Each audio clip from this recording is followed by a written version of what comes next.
connect the configuration in a multisim and measure the equivalent resistance. Okay. That question, I will. Yes, You just leave that question right now, because sir. the circuit is with me and I have uploaded, but due to some reason, the canvas is rejecting to upload that. That's why. Connect the configuration in multisim and measure the equivalent resistance. Yes. The You leave yes, that sir. question right now. Yeah, sir. I was You need. trying to do, but it was not giving any output in that Okay. multimeter. Circuit was there. Sir, circuit was given in the question only. Okay. There is a another example in which I have asked to run that circuit, Yes, and in question fifth, yes, the so circuit is not given. yes, so you don't have to attempt that circuit. Yes, sir, but in question four, the circuit was given, but then also it was not working. I was I will not getting any output in multimeter.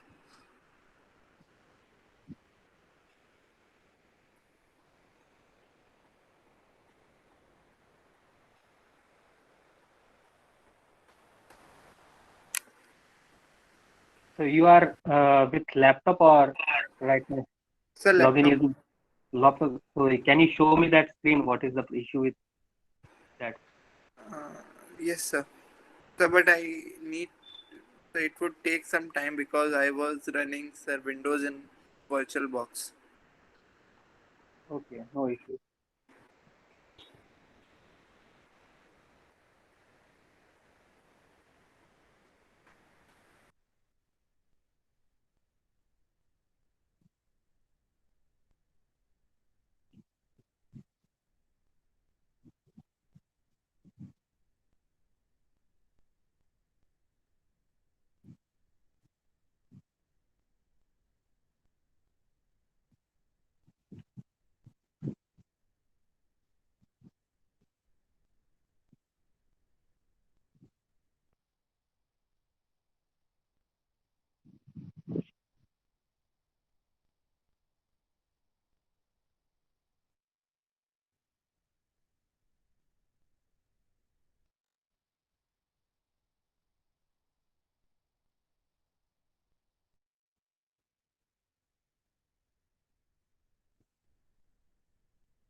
So I will take your question in the last. So first we will start today's session. Then once I complete this session, then I will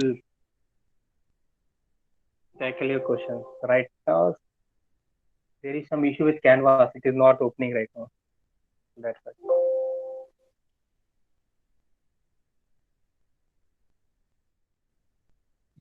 So in the lectures we have completed OSI 7-layer model. So we will start with some question and answers. Then we will move to the today's experiment, that is ASK, abbreviated as amplitude shift keying.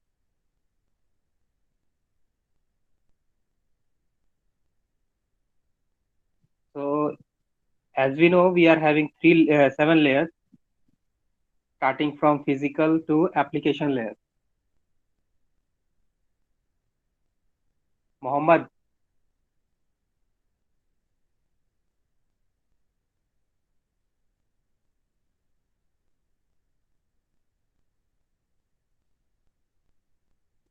Mohammed, Yes, sir. yes. What is the function of physical layer?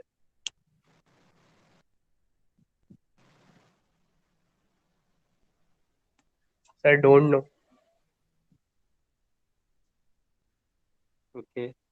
So you are in lecture. You was in lectures when I have taught this topic, or you are absent? Yes, sir. Sir, I was there. You was absent at the time. Okay. Priyank,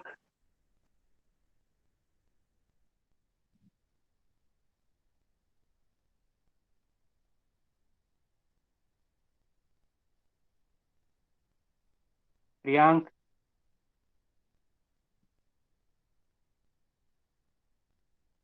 don't leave. If you don't know the answer, you just tell me that I don't know. That's it.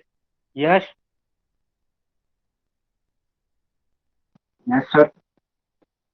yes. What is the use of physical layer, or what are the duties of physical layer? Sir, physical layer mainly its function is to send data in any physical form like electrical or mechanical form. So basically, it sends the data physically.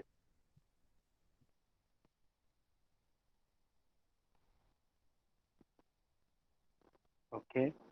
So that is the one of the duties, that physical layer will convert your data in particular format.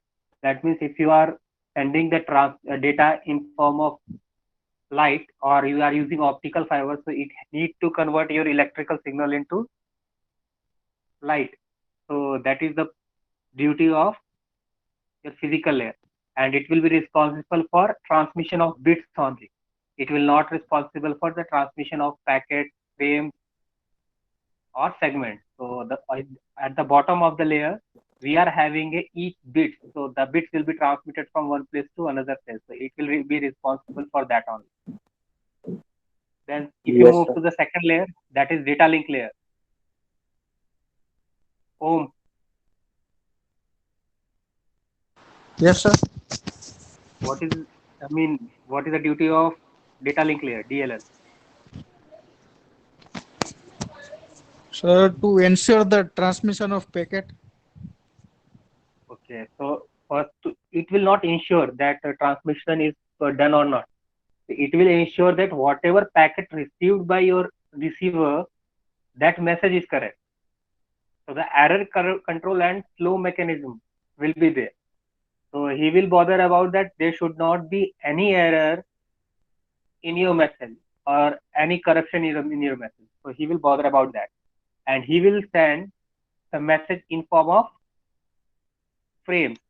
So what the frames means, it will combine together some bits and form a frame. So it may be 8-bit frames or 12-bit or 16-bit, depends how much data that your channel can handle at a time.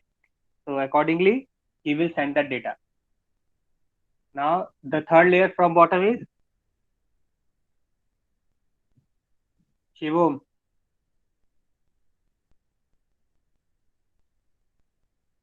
Shivom,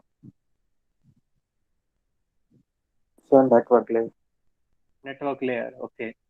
This is one of the most important, network and transport. These are the two layers which are very important in the real world also. So what is the use of that?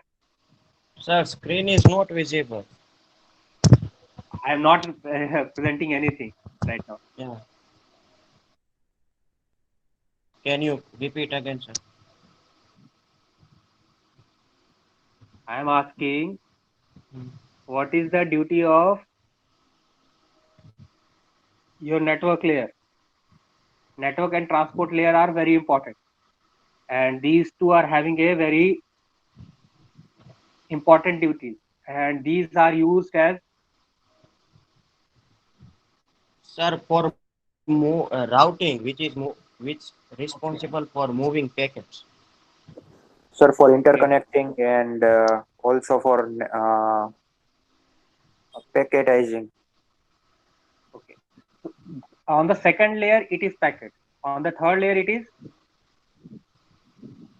frames. Then it is in form of packets. Okay, it is in form of packets. So in packets, you need to add some logical address. Yes, sir. So we need to address it. So So addressing you is also the need one. to write your address and your destination address. So from where you are sending, what is your IP and the IP of your receiver side. So you will attach that thing. Network, after that transport layer will be there. So he will be responsible for routing. So all the routing will be done by the transport layer. Then our routing is, and these two layers are only responsible for connectivity. So whatever internet you are using right now, These two layers are responsible for that. So earlier we are having a lots of issue with the internet. If you are using a laptop of some company that can connect with the same configuration of same company. If you want to connect a Vio or a Lenovo laptop with some other HP company, they are not able to connect. So that issue has been resolved using TCP/IP model. So we have studied OSI model, but they are not bothered about this thing that other PC can connect or cannot connect. So whether you are using some routers, so in that routing is fixed in OSI 7-layer model, but in TCP/IP model, the order is the message transmission path is not fixed. Then after what which layer will be there after transport?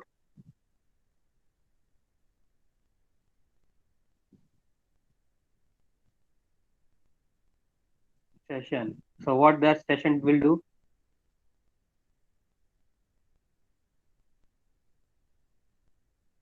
Sushil, what the session layer will do?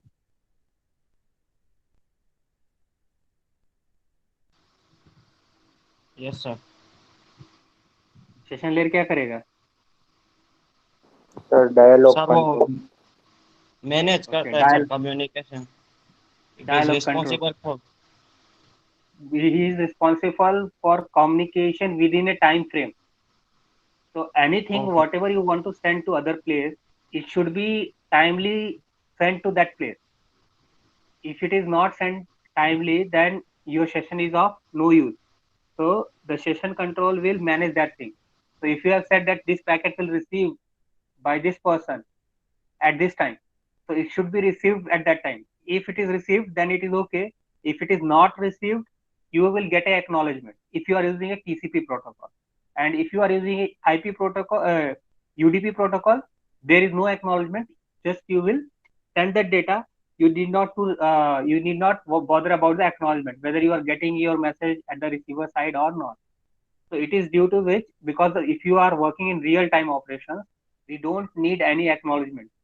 Because if you go for the acknowledgement, what will happen? Say for example, if you are sending a mail, then the mail whatever you are sending, that receiver will receive the whole message. If some packet will be lost, your session layer will inform the sender that this packet has been lost during the transmission of this mail. So he will resend that packet again. So what will happen at the receiver side, when whole packets will be received, then he will combine the message and it will pass the message to your presentation layer.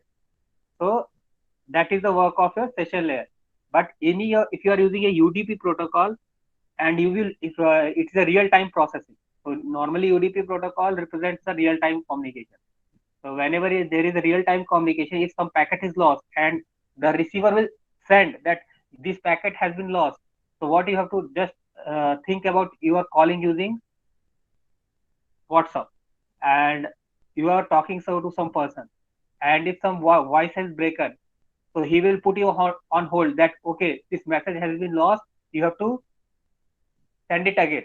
So this will take a lot of time. So this is not possible when you are running an application in real time. When the application is not in real time, then you can use that TCP protocol. UDP protocol is very fast. You can use, even YouTube is also using the same protocol, UDP.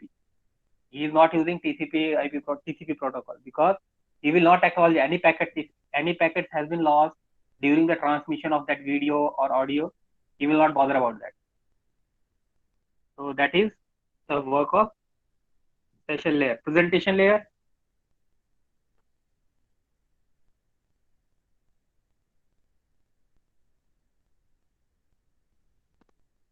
So presentation layer is mainly related with the syntax and that kind of things like encryption and all that things Yeah. like It is translation. translation, syntax, and all these things will be taken care by your session layer. And application layer, Sir, it provides user interface mm, like like Gmail. web app and all that thing. Web apps. Okay. Yes, So sir. above three layers can be replaced by a software. So that's Mm, why in TCP/IP model, when we are going to study, all three layers will be combined together and we will form as a single layer. That will be your application layer. So this is not used anywhere. If you see OSI 7-layer model, this is used nowhere. Just they have designed this layer for the study purpose. And the model which we are currently using in our communication, that is TCP/IP model. So that is the final model which we are using in communication, and they are not drafted anywhere. So if you see the theory of TCP/IP model, it will not frame properly because no one has given that these kinds of layer we are using. They have just implemented that. So both of the model have been implemented simultaneously. So both will came up with the solution. So OSI has suggested that first we will design on the paper, then we will go for the implementation. So when they have completed the design on paper, some other people has designed that TCP/IP model. So TCP/IP model has been designed by the Defense of America. So American Defense has been designed this model. So normally they have not designed, they have implemented directly. So they have targeting the issues like how to route the packet from the different paths. That is the first challenge. Second challenge they are facing that if they are in USA, they can communicate within a USA. They can't communicate with the India or some other country. So they need some protocol or something which can be used on your internet so that every PC can be interlinked with the other thing. So that are the different issues they have faced and they have resolved using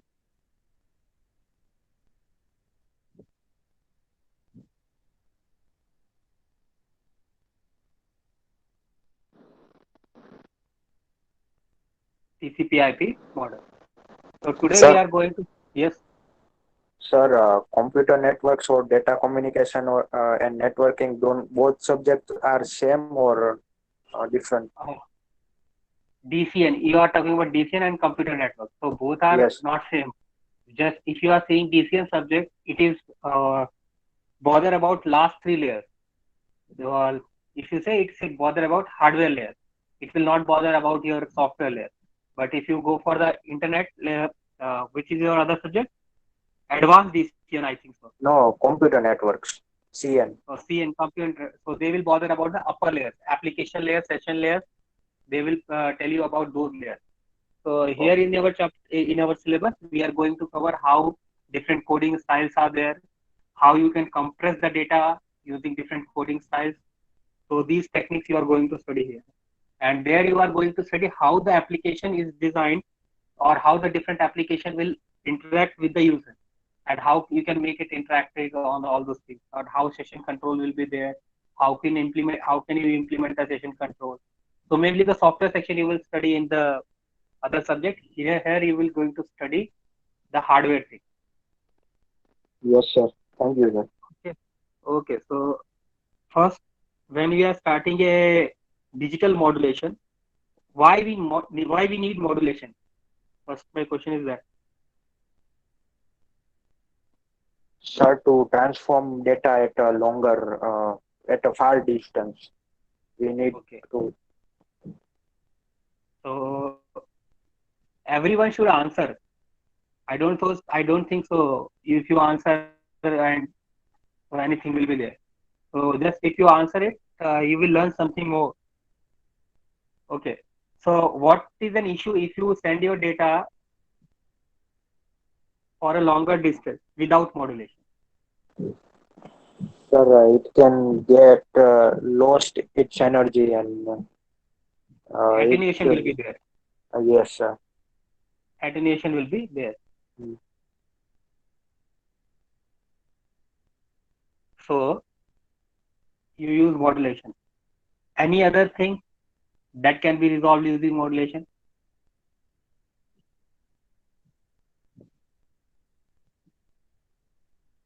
So the answer is correct, but we can resolve multiple things. So if you see a satellite communication, so satellite communication, we are doing a communication from Earth to your space. So what is the distance between a satellite and Earth? If it is a geostationary satellite, Sir, 100 kilometers. satellite distance from Earth, it's 36,000 kilometers. Okay, so you want to send a data from Earth to a satellite that is 36,000 kilometers away from Earth. So if you want to send the data, you need a very high power. And second thing, you need a very high, very big antenna whose length lies in kilometers. So normally the height of antenna depends upon the frequency of transmission. So if your frequency of transmission is small or less, then the height of antenna should increase. So height of antenna is given by lambda by 4, where lambda is your wavelength. Wavelength can be calculated as C by F. So lambda can be calculated C by F. C is speed of light, F is your frequency. So as your frequency is small, your lambda is very high. So if your lambda is very high, then the antenna height will require a very, it will require a very uh, bigger height. Say for example, if you are using 1.5 kilohertz signal, then you will require a antenna of around 50-60 kilometers. So is it feasible to design an antenna whose height is 50-60 kilometers? No, Do you sir. think so? No. So for reducing that height, what we have did, we have superimposed that signal on a high frequency signal. That is known as carrier signal. Now, where your data lies, आपका data होता कहाँ पे actually? If it is an analog signal, then it is all there. If it is a digital signal, that is also okay. So where your data is lying? Sir, what, sir? आपका data होता no. Yeah. We are having three properties in your signal: amplitude, frequency, and phase. If your signal is either analog or digital, your data lies in amplitude. It will never lie in frequency. It will never lie in phase. So always, whenever your data is raw, it will lie in your amplitude of your signal. Say, for example, if I am speaking, so my voice is changing, and accordingly, your amplitude is going to change. So if your amplitude is changing, that means you are getting different voices. Although frequency is changing with that, but the main parameter where the information lies, that is amplitude. If your amplitude is corrupted or it is has been attenuated, you need an amplifier to again regain that amplitude.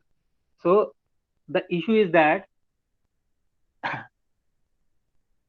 whenever you are using a baseband signal or your raw signal, so that is known as baseband signal. So if you are transmitting just a baseband signal, that it will attenuate after a certain distance of after a certain distance. So it will get the value 0 almost it will be attenuated. So you can hear me without a mic, or if I am speaking using mic, few kilometers or few meters. So if I want to speak or if I want to send my data from here to some other place, I need some type of modulation. It is something similar to, you can't travel from Rajkot to Ahmedabad by walking. So you need some carrier. That carrier can be a bus, it can be a train. So here the carrier is your high frequency signal. So if you see the digital signal, your digital signal will look like this one.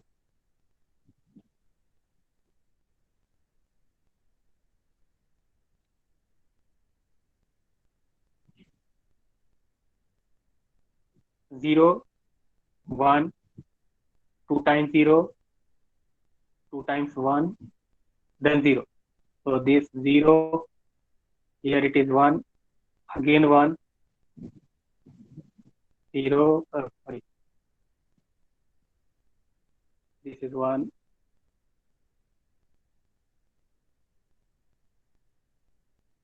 1, 1, 0. This is your signal. So where your information lies, it is in amplitude. Yes or no? Yes, sir. So everyone can see that where the amplitude high is high, the signal is represented by 1. Where the amplitude is low, the signal is represented by 0.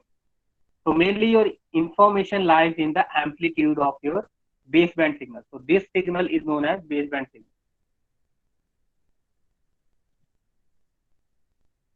Now we need a high frequency signal to transmit this data, because this data can't able to receive at a longer distance if you are using some wires or you are using some wireless communication. So whether you are using wire or wireless, modulation is required for both the cases.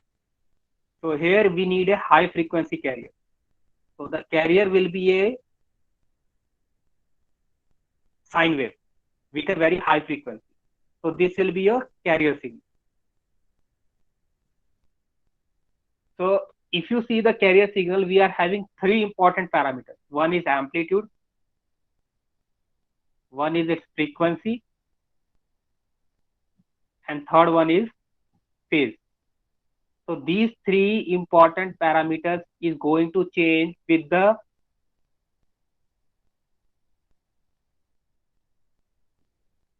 baseband signal. So no, you with your data signal. So that we are having three characteristics. First one is amplitude, second one is frequency, third one is phase. If your amplitude of your carrier signal changing in accordance with your baseband signal, then it is known as ASK, because amplitude is changed. If your frequency of carrier is going to change with respect to your baseband signal, then it is known as FSK, frequency shift keying. And if your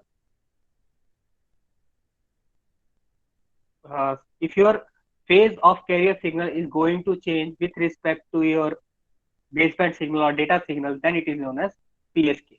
So in this way, we have come up with the three modulation.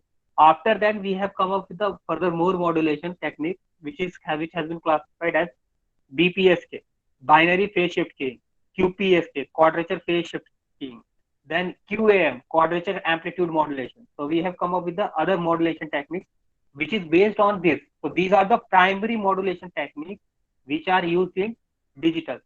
So normally what we do, first we convert our analog signal into digital signal. That can be done using PCM, pulse code modulation. Then we are using ASK, FSK or PSK for transmitting the data from one place to another place. Now how to choose your carrier signal?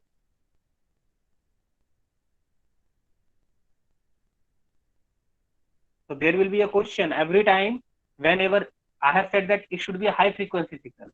So high frequency bit, it can be anything. It can be in gigahertz, it can be megahertz, it can be in kilohertz. How you are going to select? आपको कैसे पता चलेगा कि कौन सी frequency select करूंगा इस application के लिए? Sir, depending upon data, like if we have audio type data, then megahertz, and if we have to work with the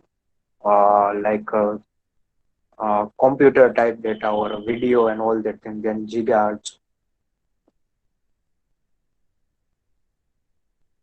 Is it correct? Yes, it's a little bit correct, not fully correct. So normally what it means, some application requires a different frequency. So say for example, satellite communication. So we have divided our whole spectrum in different frequency range. So I will show you in this later in the slide that the band has been divided into VHF, UHF, HF, high frequency, medium frequency, low frequency, ultra high frequency, very high frequency. So we have divided the whole spectrum into different frequency bands. Each frequency band is used for the different applications. Like low frequency band has been used by the submarine, where you can transmit the data underwater.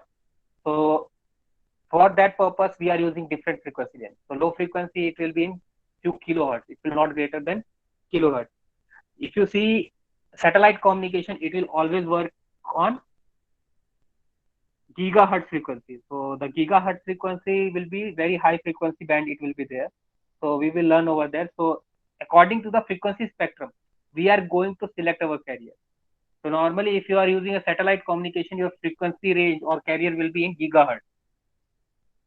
So I don't think so you have seen these two videos, because I have not uploaded that PPT. So I will skip these two things. Then we will complete this thing in the next lab. So first thing is analog to digital to analog conversion. So here previously in the last experiment we have learned pulse code modulation. In the pulse code modulation we have learned how to convert an analog signal into digital signal. Now here we are again converting a digital signal into an analog signal. So you can directly say, okay, sir, use DAC, digital to analog converter. But that is not used. Because if you are using digital to analog conversion, then there will be just a change of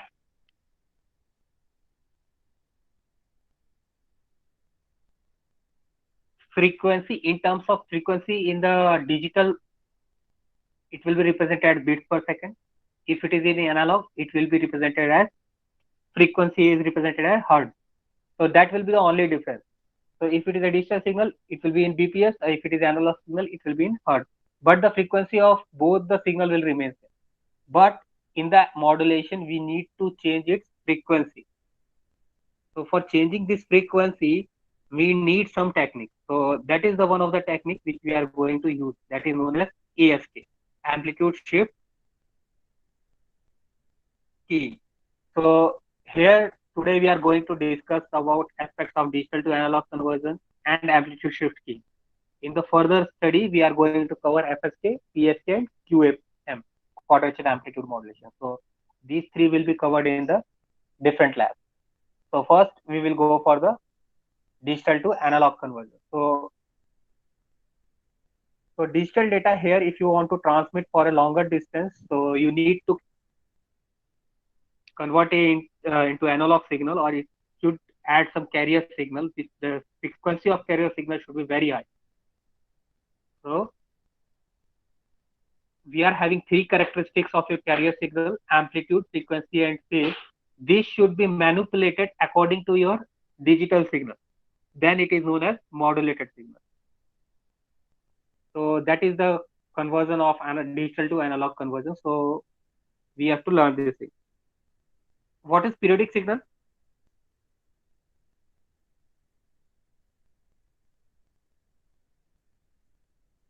Bharti? Bharti?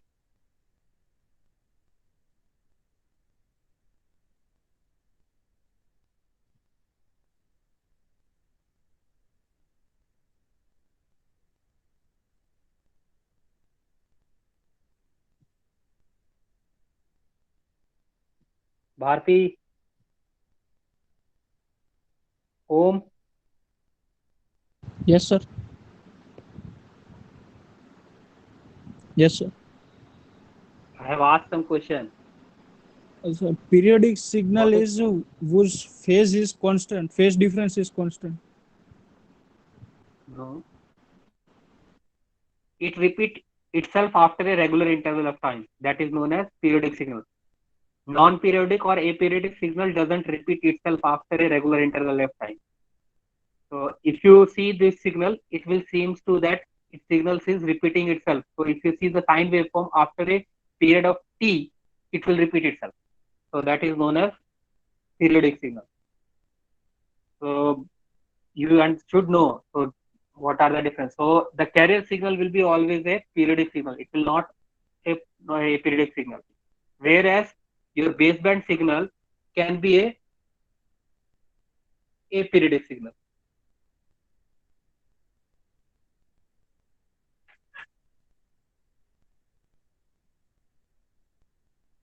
So here the process is showing using the figure.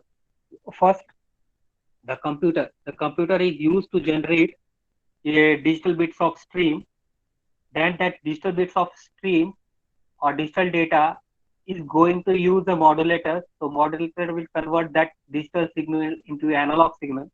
Then again the analog signal will be sent over a link, or it will be a transmission medium. So the transmission medium will transfer the data from one place to another place, and at the receiver end we are having a demodulator which convert your analog signal into a digital signal.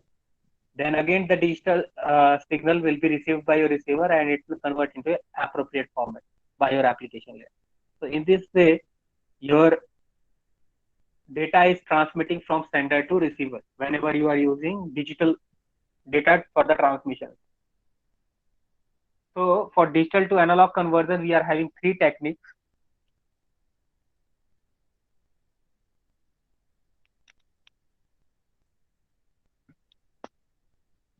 One is named as ASK, second is named as FSK, and third is named as PSK.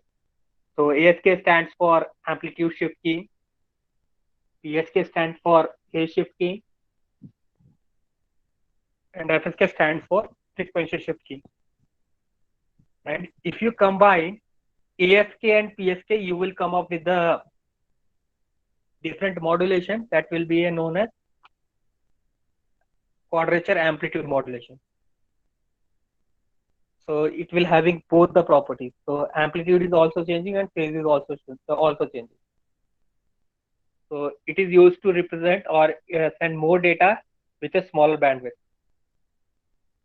So now we are having a small note on that. So if your bit rate that is represented by n. So what is bit rate? It is the number of bits sent per second. So it is always represented as CPS. If it is analog signal, it will be represented as hertz. Then second is baud rate.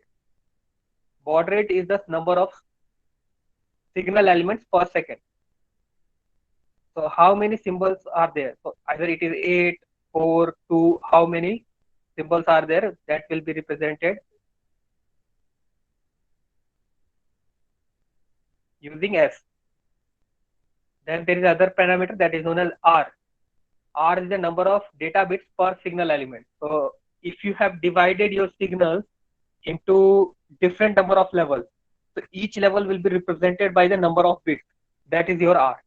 So if you see the relationship between all these three parameters, that will be represented by S equals to N divided by R, where S is your baud rate, N is your bit rate, and R is your number of bits per signal element. So accordingly, we are having a small exercises over there. So if first example, if your analog signal carries 4 bits per signal element, so he has given your R, if 1000 signal elements are sent per second, so S is given. So we need to find the bit rate. We need to find the N. So we are having a relationship S equals to N divided by R. We are having S and R. We want to calculate N.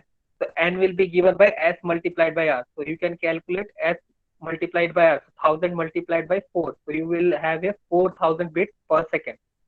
So normally if you see the baud rate can be equals to your bit rate or it will be less than bit rate. So baud rate cannot exceed your bit rate. It will be always less than. If your number of bits represented at a for a single level, you have represented using 2 bits. So your baud rate will be half. So baud rate will be always smaller than your bit rate. So here if you calculate, so you will get using this formula S equals to N by R.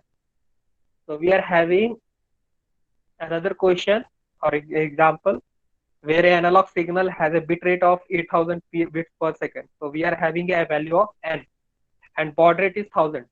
So how many bits are there? So how many data elements are carried out by each element? So we want to calculate R. So S equals to N by R. So R we want to calculate. So R will be N by S. So 8000 by 1000. So you are having 8 data elements that are carried by each signal element. So every element or every level is represented by 8 bits. So how many elements we do we need? So 2 raised to power 8, 256. So that number of elements will be there. So it is showing the number of logical levels that can be there in your signal. So it can be represented as L equals to 2 raised to power R, or R is 2 log 2 L.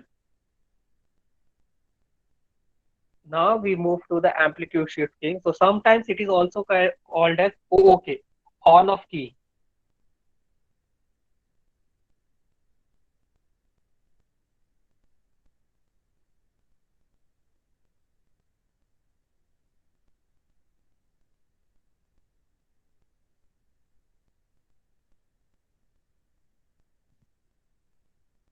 Now, if you define ASK, ASK can be defined as amplitude shift keying is defined as the carrier signal or the characteristics or the amplitude of carrier signal will change in accordance to with your data signal, then it is known as ASK, amplitude shift keying. So for example, if you see the this digital 1 code 1 will not affect the signal carrier. So if your digital signal is 1, your carrier will be sent. If your digital signal is 0, your carrier will be 0.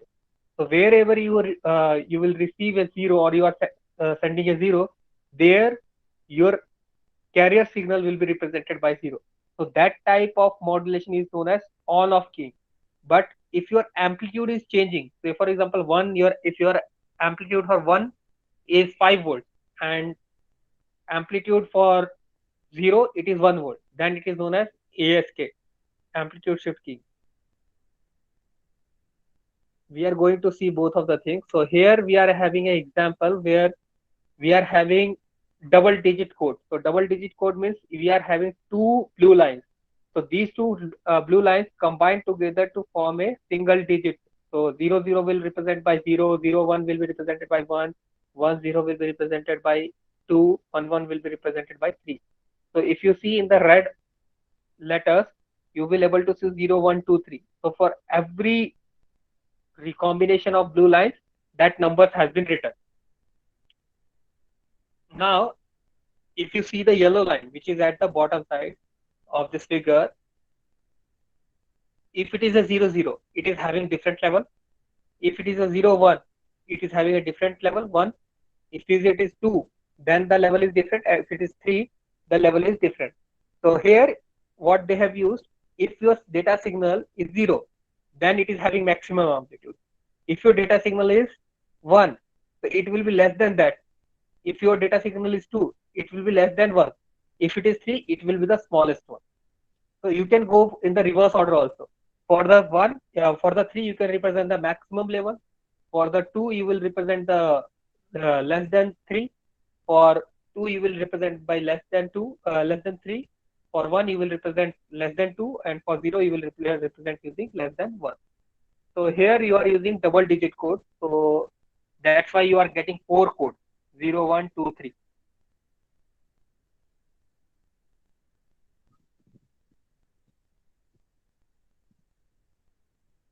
Now,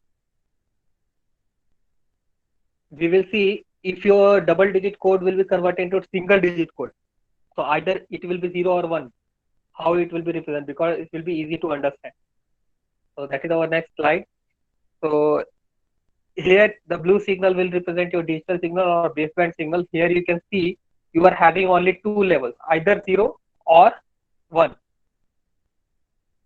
For 0, you are having a carrier signal which is equals to your carrier signal. For 1, you are having a small amplitude carrier signal. But if you see the frequency and phase will remain same. Only the amplitude of your carrier signal has been affected using amplitude shift keying. So that it is known as amplitude shift keying. So why it is known as amplitude shift keying? Because the amplitude of carrier signal has been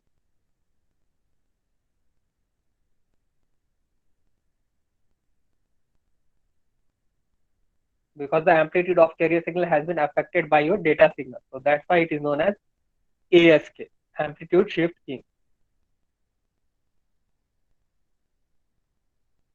So before starting the bandwidth of amplitude shift keying, we will take a 2-minute break. If you are having any doubts, you can ask in the chat window.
Any doubts?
Okay, so we move further. So now whenever we are sending some data from one place to another place, we need a bandwidth for sending that data. So the bandwidth calculation of that technique must be there. So here we are going to study the bandwidth requirement. So the bandwidth of ASK is given by B is equal to 1 plus D multiplied by S, where D is your modulation. D is due to the modulation. So sometimes it is also known as modulation index. So it will be always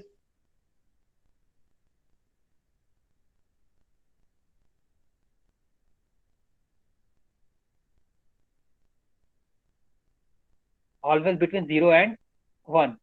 So how it has been calculated, just I will give you in brief. Like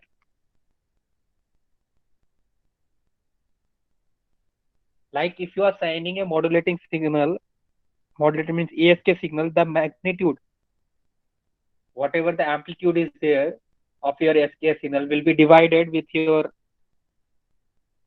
carrier signal. So always the amplitude of your carrier signal will be the maximum. So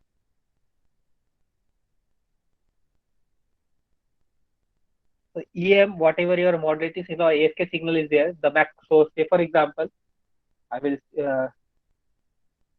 give you a mathematical example. So as far as ASK amplitude or ESK is represented by amplitude of ASK sine of omega t. That is the signal of ESK. Then we are having a carrier ECRR that will be equal to amplitude of carrier sine of omega t. So as we know, the frequency of carrier and amplitude shift keying will remain same. It will never going to. So here if you see in the figures, the frequency of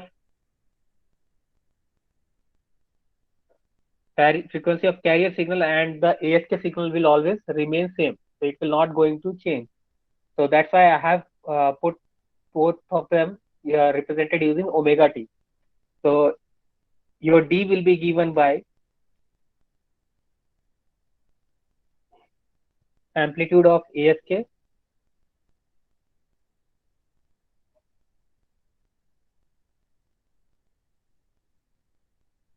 divided by amplitude of carrier.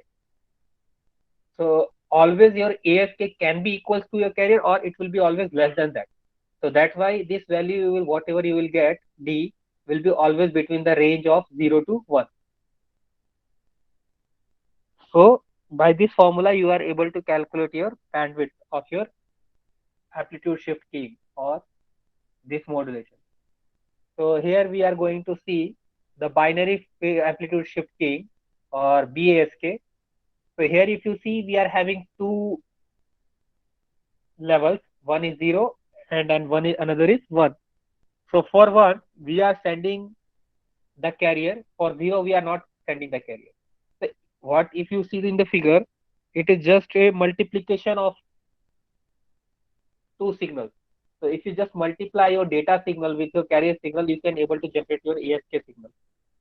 So we are going to implement that. So just for a information, we have shown in this figure. So the bandwidth required here, if your R is 1 and S is equals to N, then bandwidth will be given by 1 plus D multiplied by S. Now here, if you want to implement using block diagram, if you see for 1, we want the modulated signal. For 0, we don't want the modulated signal. So if you just multiply this signal, you will get that output.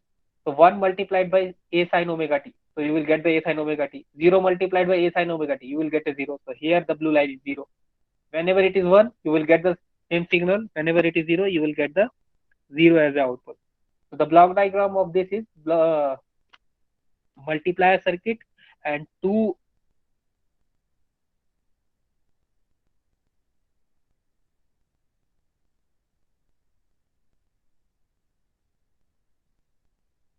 waveforms. So one is generated by oscillator. So what that oscillator will do? Oscillator will generate a constant frequency that is known as carrier frequency.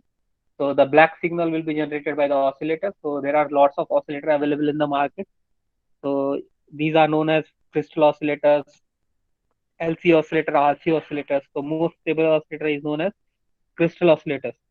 So crystal oscillators are used to generate a particular frequency. That frequency is used by PLL, phase lock loop, to multiply or divide that frequency. If you want to increase the frequency, you can multiply that frequency with a certain amount, certain integers, then you can get that multiplication. So PLL is used for the multiplication and division of that frequency. If you want to reduce the frequency, you just divide it. And the other signal which is represented in red is your data signal, which is going to multiply with your carrier signal. Once it is multiplied, you are going to get your ASK signal. So it is known as binary ASK or also known as OOK, on off keying signal. So I will demonstrate you using this multi-sim.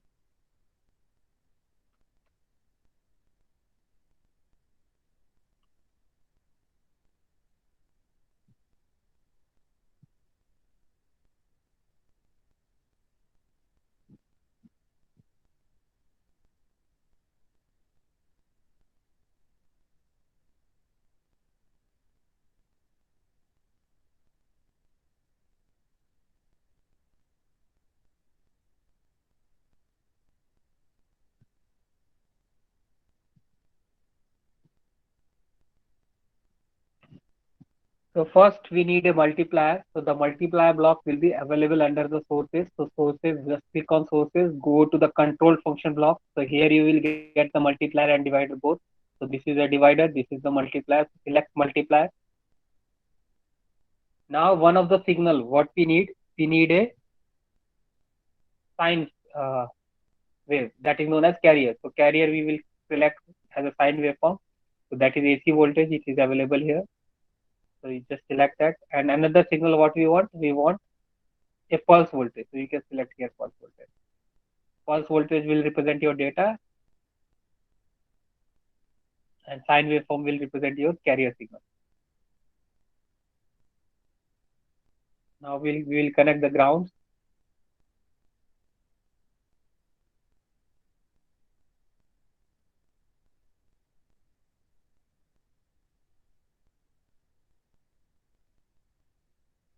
Now we should change the name of this net. So I named it carrier data signal or baseband signal. I will change the color of this signal so I can recognize it on the CRO. Now we will select CRO. So we will go for 4-channel oscilloscope because we have to measure 3 outputs at a time. One is your carrier, one is your modulator signal, one your data signal. So first we are going to measure the data signal and carrier signal. So now if you see the data signal in the oscilloscope, just I will lower the per division scale so you can see it properly. And I will decrease the time per division and I will go for a single shot. So if you see here, the blue line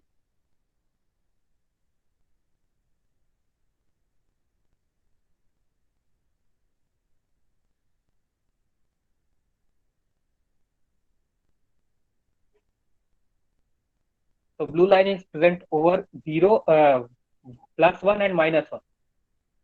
But we want a 0 because if you multiply the signal with -1, you will get, if you multiply a sine omega t with the -1, you will get minus sine omega t. So we don't want that thing. We want it should be 0.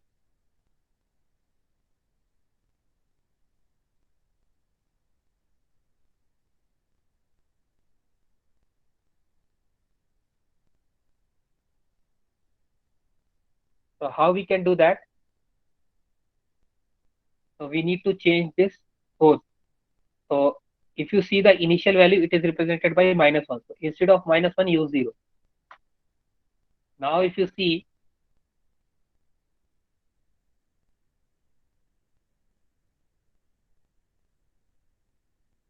now it is represented with 0. So now it's correct. Now if you see both the signal,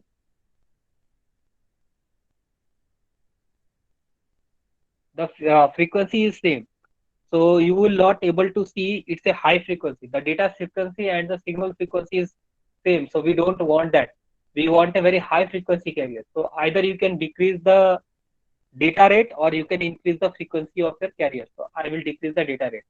So instead of using 0.1 millisecond, you can go for 0.01 millisecond. So the period will be reduced. When period you reduce, you just need to reduce your on time. So now we run.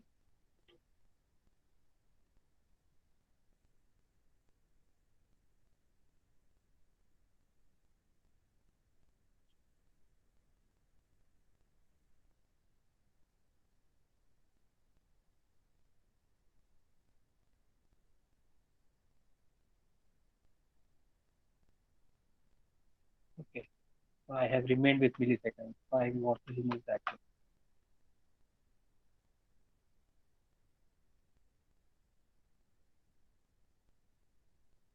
So now you can see for a particular duration of blue line, we are having several sine waves. So we are having a n number of cycles during the one period or one bit of a data. So the frequency of your carrier signal is higher.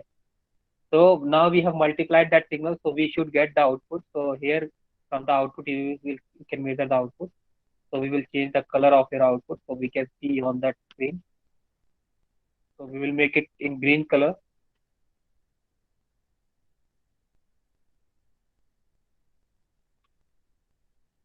So it is the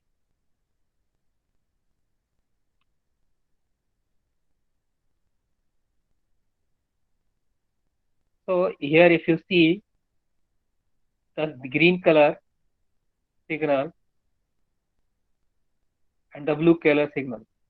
So I will remove that red color signal for the convenient purpose.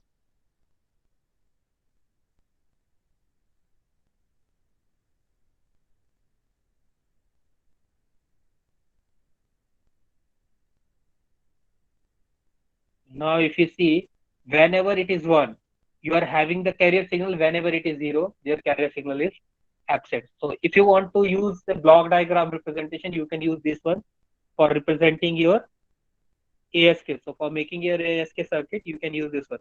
If you are having any doubt in implementing this circuit, you can ask.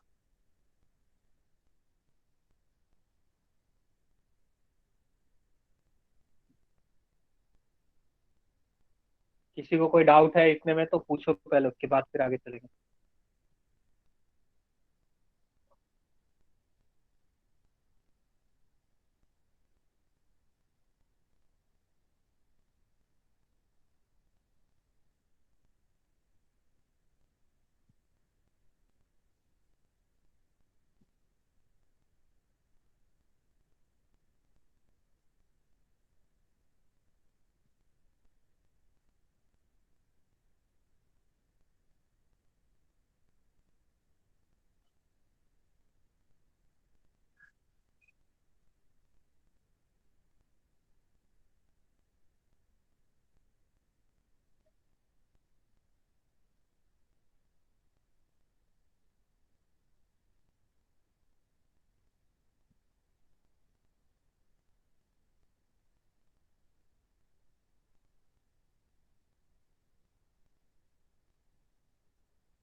Any doubts?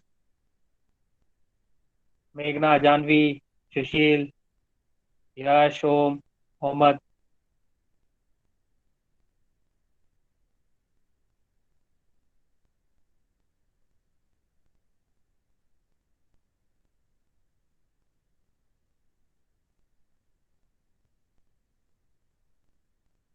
Okay, so we move to the next thing.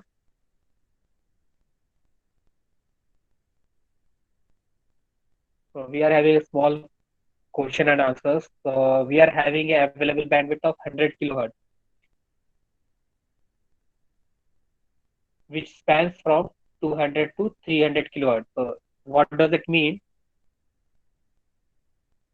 That means we are having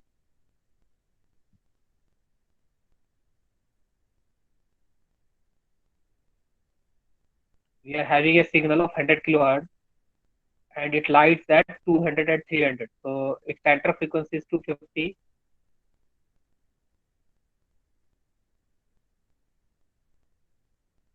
and the upper and lower frequency will be 200 and 300. So this will be 200 K and this will be 300 K. So the bandwidth is given by the upper limit minus lower limit. So the bandwidth will be 300K minus 200K. So it will be 100K. In this way, they have defined the bandwidth is 100K. So they have defined the span too. So what are the carrier frequency and the bit rate if you modulated our data is using D is equal to 1. So they have specified the D is equal to 1. So it should be between 0 and 1. So they have specified it, the value of D is 1. So center frequency is at 250 kilohertz.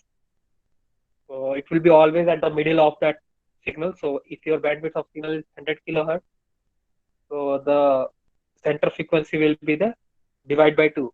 So 200, 300. So divide by 2,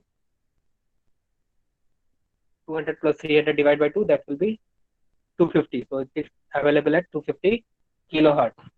So your carrier frequency is 250 kilohertz and D is equal to 1 and R is also assumed to be 1. So you can calculate using the above formula what we have studied for the bandwidth requirement. B equals to 1 plus D multiplied by S. So bandwidth is given, D is given, you want to calculate the S. So bandwidth is 100 kilohertz, D is 1, you can easily calculate S. So in this way you can easily calculate S. So S will be given by 2 multiplied and divided by R. So that will be 100 kilo, 2 multiplied by n equals to 100 kilohertz. If you want to calculate n, n will be given by 100 kilohertz divided by 2. But n will be always in bits per second or BPS or kbps. So here n will be 50 kbps. Hertz will be converted into bits per second. So if you see in the figure, this figure number 5, we are having a full duplex link. So in full duplex link, we are having a parallel communication. So we are having a simultaneous communication. So how we can do that? For that simultaneous communication, we need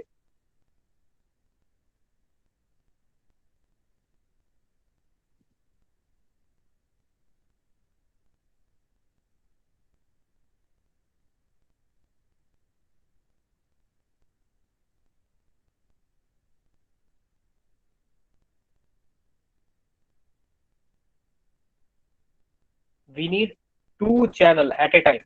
So one channel for the transmission, for other channel for the reception. So here the available bandwidth for each channel is 50 kilohertz. This data leaves us with a data rate of 2 kilobit kbps. So we are having two channel of 50 kilohertz each, one for the transmission, for the reception, because we want a communication in bi-directional way. So here the figure he has drawn. 50 kilohertz, 50 kilohertz, two bandwidth channel is required. One center frequency is 225, another is 275, because we are at 50 kilohertz. So first we will start with 200. So the bandwidth will end at 250. 200 plus 250 divided by 2. So you will get 225. So first center frequency will lie at 225 kilohertz.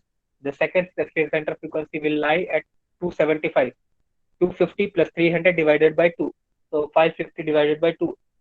So it will be 275. So 275 kilohertz will be the second center frequency. So if you are using a full duplex system, you need this cut. If you are having a simplex system is not allowed in the ASK, because either we will go for we have to communicate in the both the direction, but it can be simultaneously or it can be sequential. So if it is a sequential, you can go for the half duplex system where the bandwidth required will be 50 kilohertz. But if you go for the full duplex system, your bandwidth requirement will be 100 kilohertz, because we require two channels, two separate channels for the transmission and reception, because we want to do simultaneously. So we want to do both the things at a time only. Now we are having a practice session. This is an open course which is available at this link. So just you go there and open this link.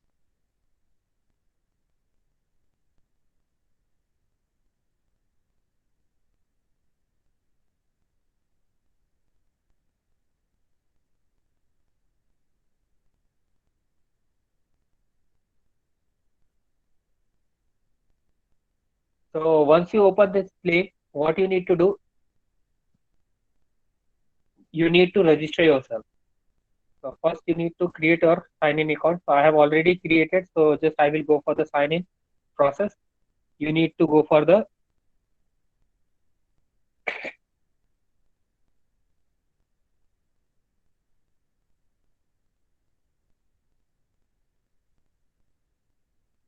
create account. So you are a new visitor, so you will have to create that account and then you can use this portal, because they are having some interactive sessions. So for using those interactive sessions, you need to sign in this portal.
So when you log in, here it is having some study element.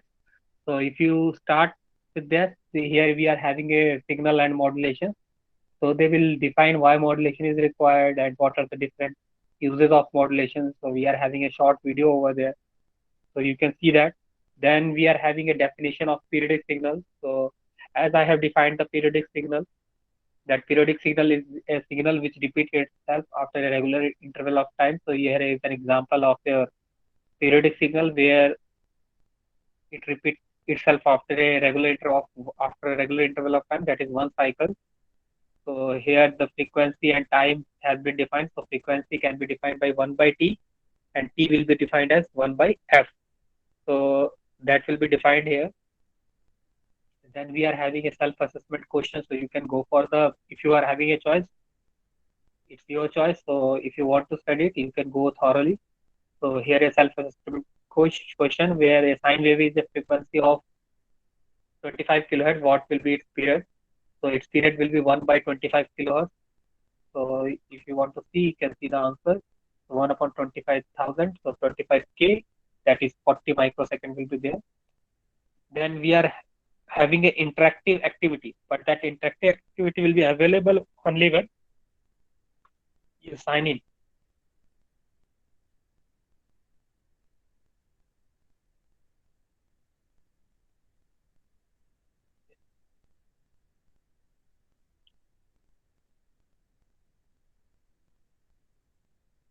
Once you sign in, then you can see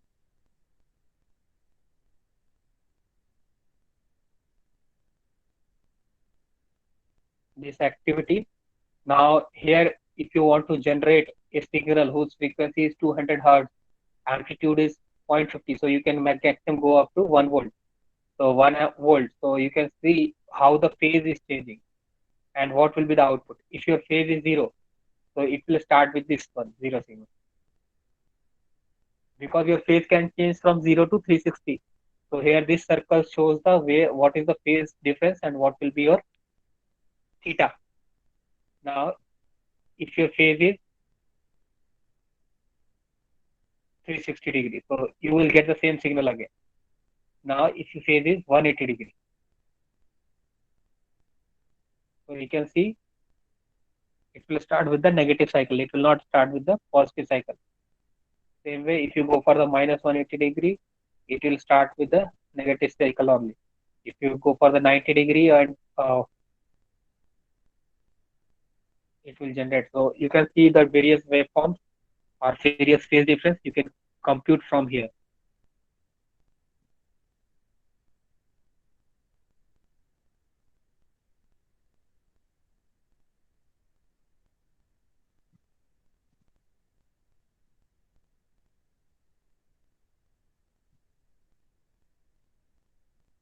So that is the first interactive sessions. Then after you will go for the non-periodic signals.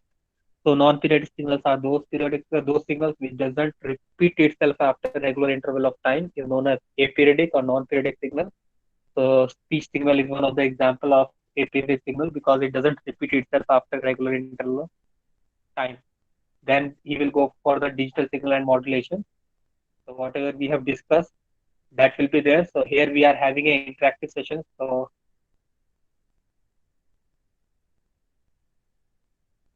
here the whole frequency band has been divided into different frequency range. So here, if you see in the bottom side, VHF, VLF, very low frequency, LF stand for low frequency, MF medium frequency, HF high frequency, VHF very high frequency, UHF ultra high frequency.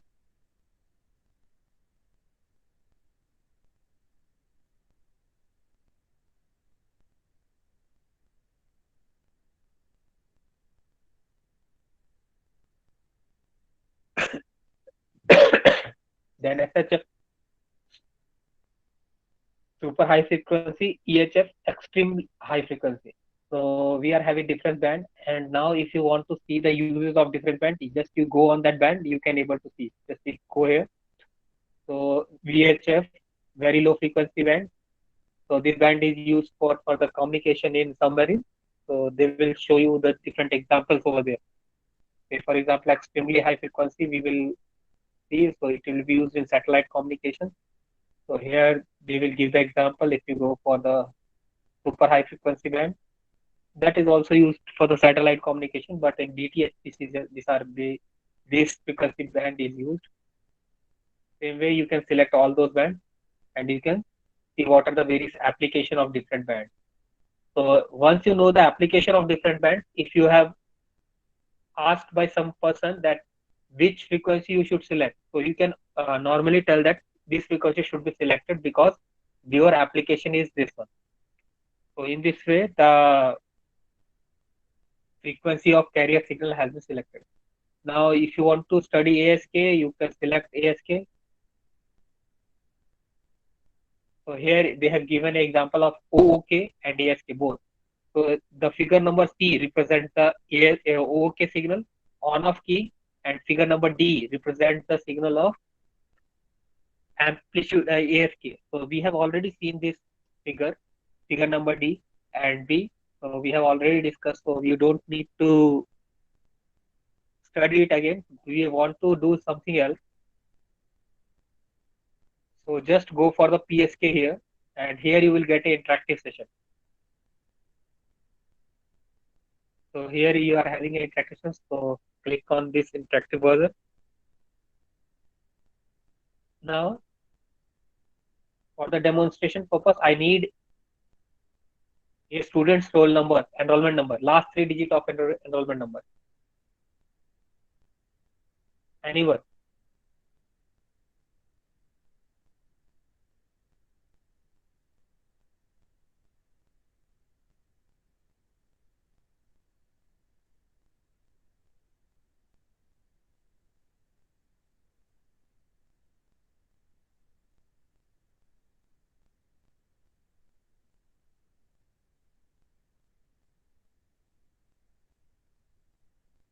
Hello, I need an enrollment number, last three digit of your enrollment number. Any student.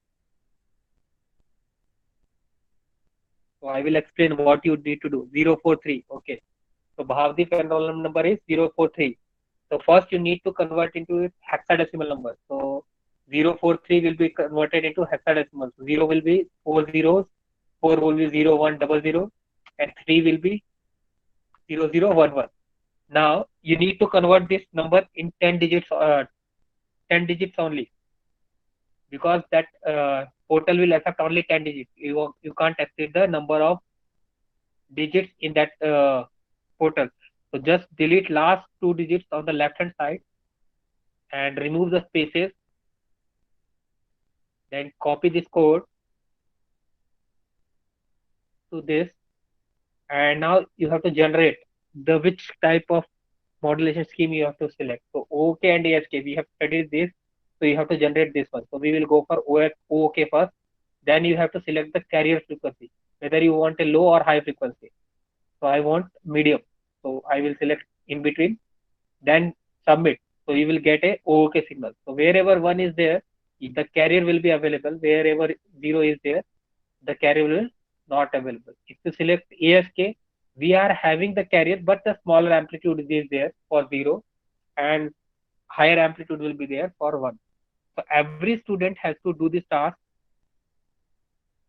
They need to type this your enrollment number, and they have to submit this on the Canvas portal. So that will be available after this week. So once we are completing this ASK, and you have to submit this thing. So this is your exercise. You have to do it. So this is the link. If you don't want to study anything, you can just directly click on the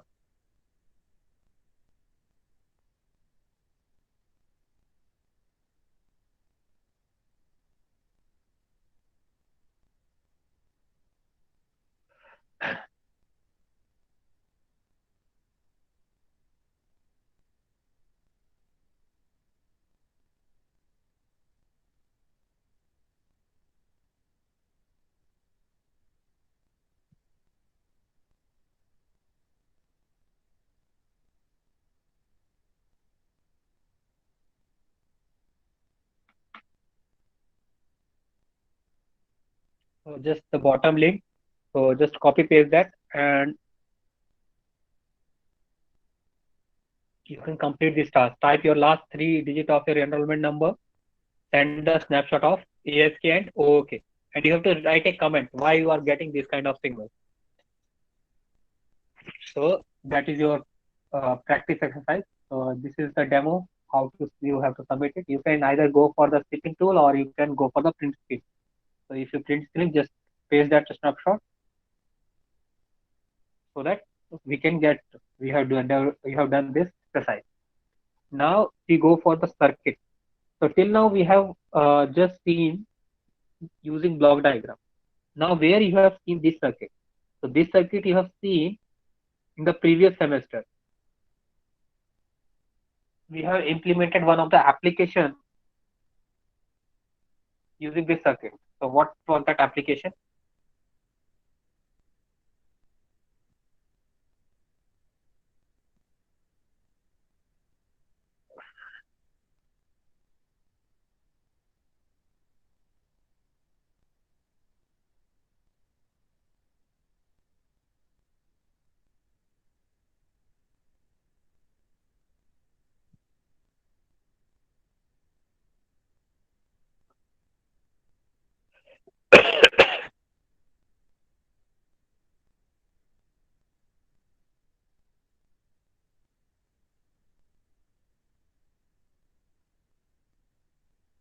Anyone? By viewing this circuit, can you name the application of this circuit? You have studied in the last semester.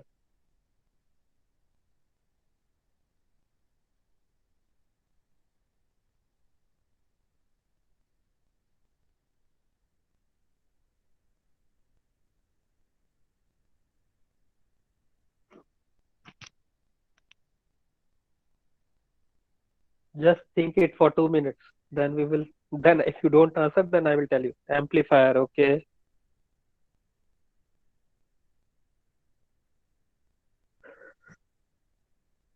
What are the two application of BJT?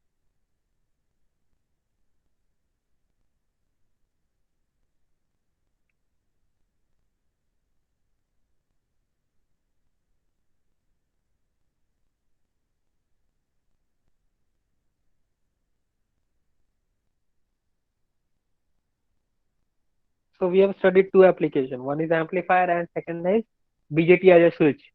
So here the figure is showing BJT as a switch. So the bipolar junction transistor is working as a switch. So if your base voltage is 5 volt, then your transistor will behave like a short circuit. If it is 0 volt, then it will behave like a open circuit. So that in that way it is going to work. I will show you.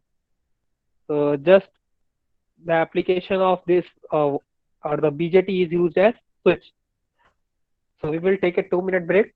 Then we will start this section again, and we will implement this circuit in multisim, and we will see the waveform. And if you are having any doubts up to this, you can ask.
So now what we will do, we will implement this circuit. So I have already implemented the circuit, just we will see the demonstration.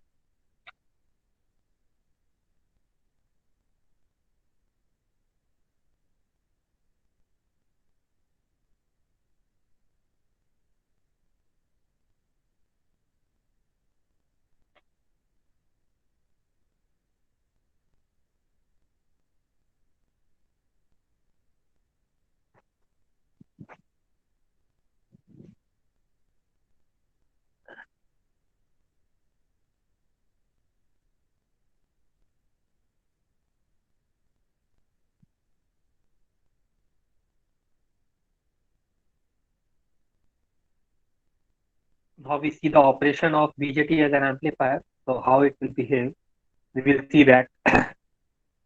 Now we are having two voltages at the base. So either it can be 0 or it can be 5. So if it is in between 0 and 5, then it will work as an amplifier. But if it is either 0 or 5, it will behave like a switch. So how it will behave like a switch? Whatever circuit if you see here,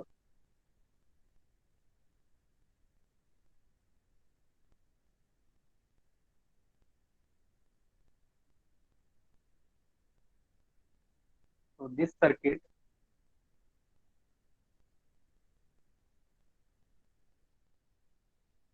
so this first function generator will behave like a carrier signal. So it will be a sine waveform. So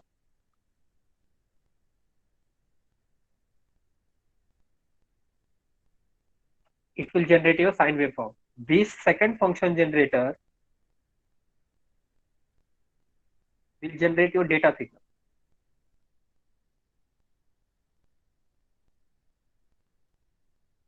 Now, this point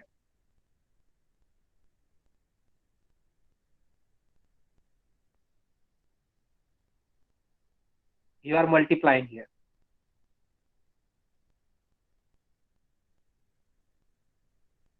Multiplication of both signals.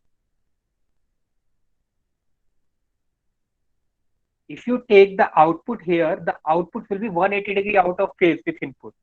So that's why if you want to take in the same phase, you can take the output from here. So from here you are taking your output. So these are the different things which are available in your circuit. Now, if you apply 0, so I will remove the second thing, that is 5. So if you apply 0, this transistor will work as a short circuit or will behave as a SC because it's in saturation region. So the circuit, the transistor here, you can remove this transistor. Instead of this transistor, you can replace by a short circuit path. So the transistor will behave like this.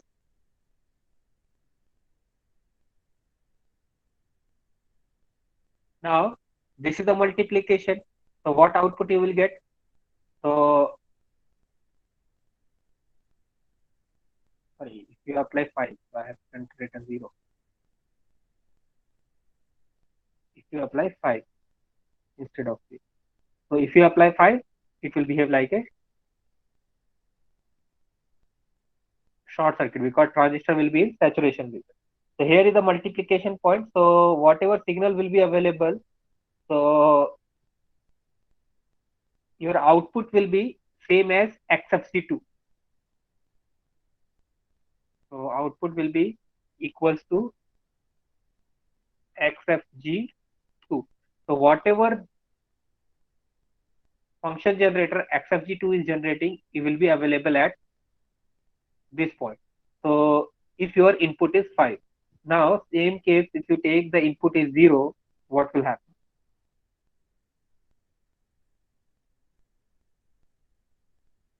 Now, if you are taking input as a 0, this transistor will behave like a open circuit. So it will behave like this.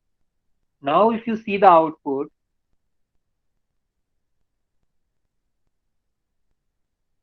this is connected to ground only.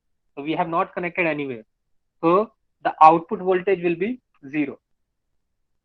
So whenever the data is 1, you are getting time frequency or XFD2, whatever carrier signal is there that you are getting.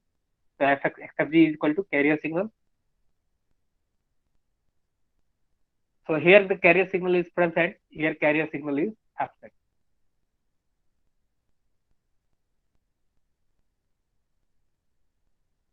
So in this way, this circuit is going to work. So why it is called switch? When you are placing 0, it will behave like an open circuit. When you are placing 1, it will behave like a short circuit. So on off is there. So that's why it is known as bipolar junction as a transistor as a switch. So here the transistor is working as a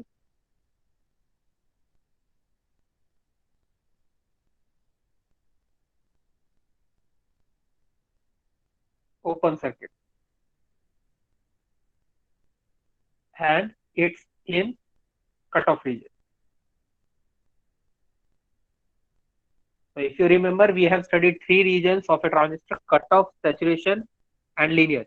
If you are in linear region, then it will behave like a amplifier. If you are in cutoff and saturation, it will behave like a switch. So here it is in 2 regions, cutoff and saturation. That's why it will be behaving like a switch. So we will see in the waveform, so whether we are getting same or not. So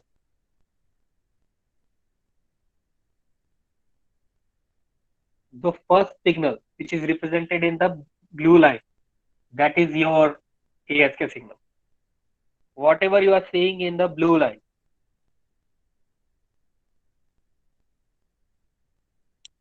that is your carrier signal, and whatever you are seeing in the pink line, that is your data signal.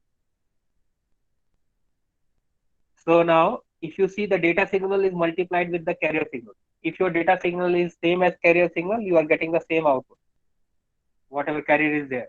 If it is 0, your output will be 0. If you take the instead of output from here, if you just take the output from here,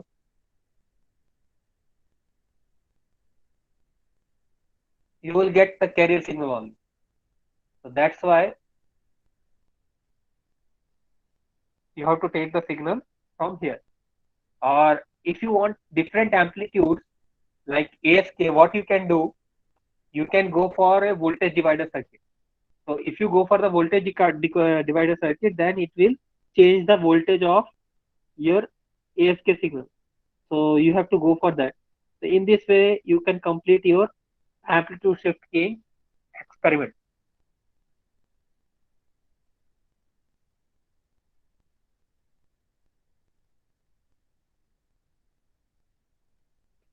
In multisim.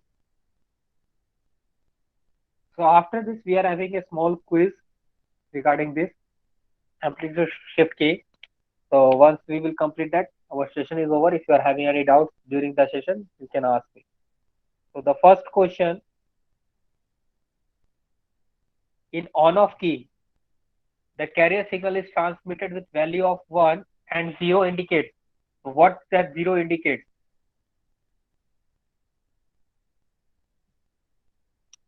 0 indicates no carrier. Om Parikh has answered. Okay. What about others?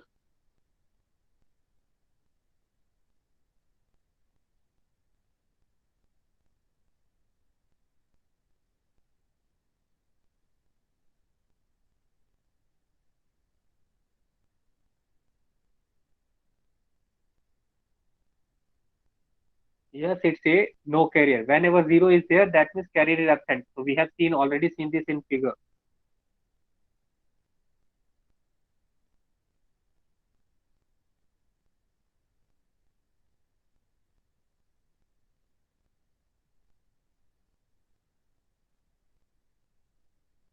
If it is 0, your carrier signal is absent. If it is 1, then carrier signal is there.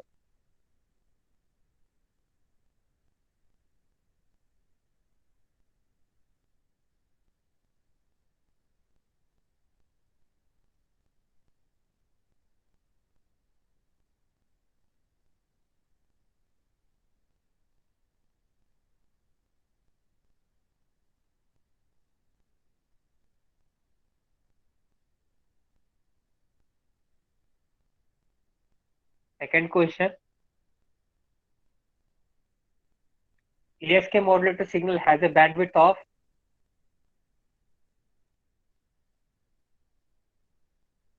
first option, same as a bandwidth of baseband signal, half of the bandwidth of baseband signal, double the bandwidth of baseband signal, none of the above. So baseband signal means your data signal. So your bandwidth should be same as bandwidth of baseband signal. So it should be same. The answer should be A.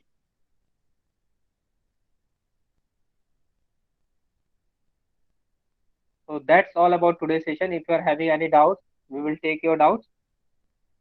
So after this session, what you have to do, you have to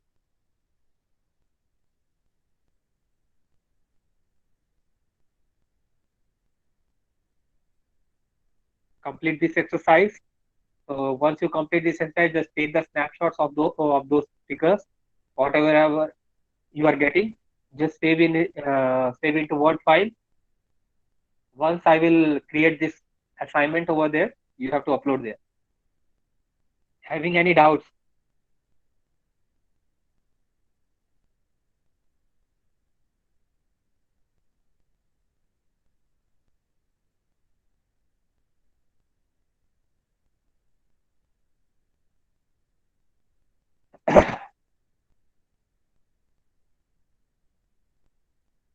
Yes, Sushil, I will change that.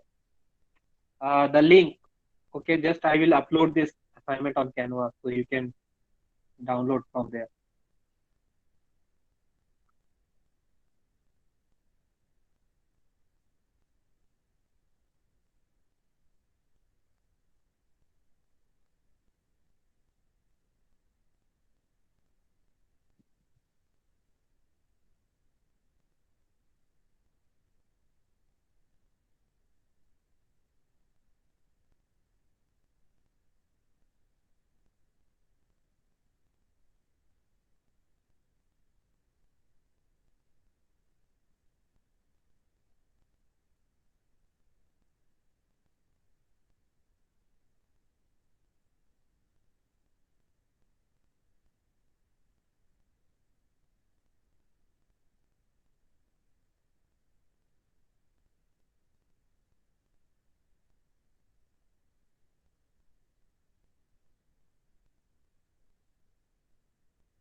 Meanwhile, I will take your attendance too.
So in PPTs, this will be available. So just if you go for that, if you want to find, you go for the PPTs. So here you will get all those PPTs.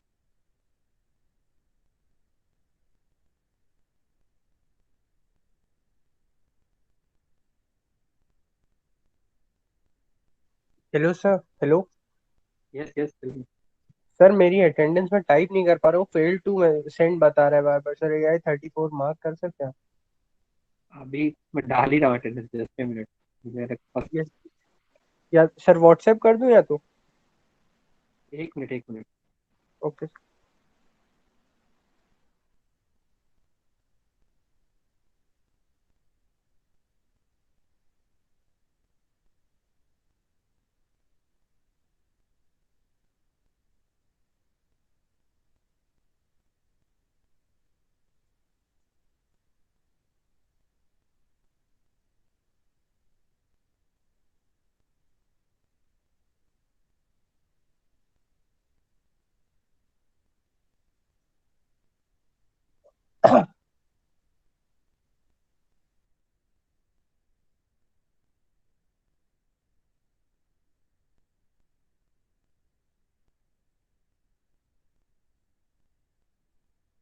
Okay.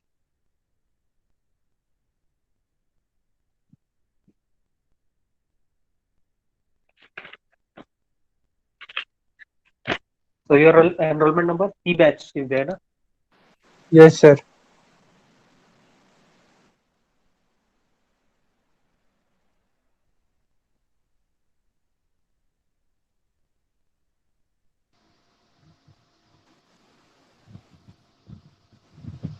C6 is present.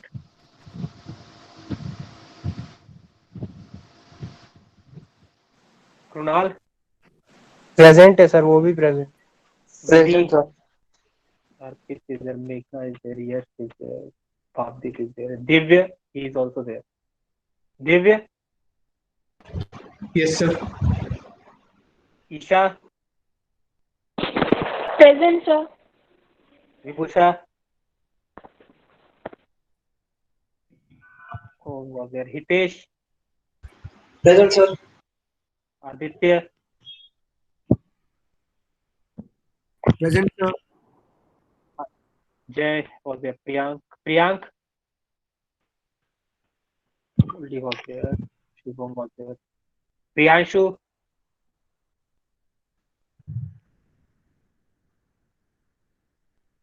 AI 49. Present, sir. 49 present, sir. Yeah, okay, okay. AI 54, 55, Priyank, 54 present, sir. 55, Jay, I am not asking Jay, Priyank, Okay, sir. Priyanshu, AI 41.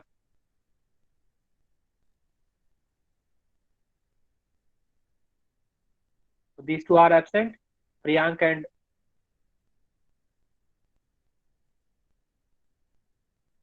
Sir, Priyank was present.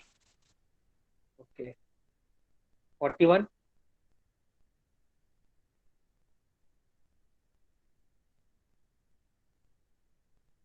Okay, so if you are having any doubts, you can submit or else you can leave the meeting.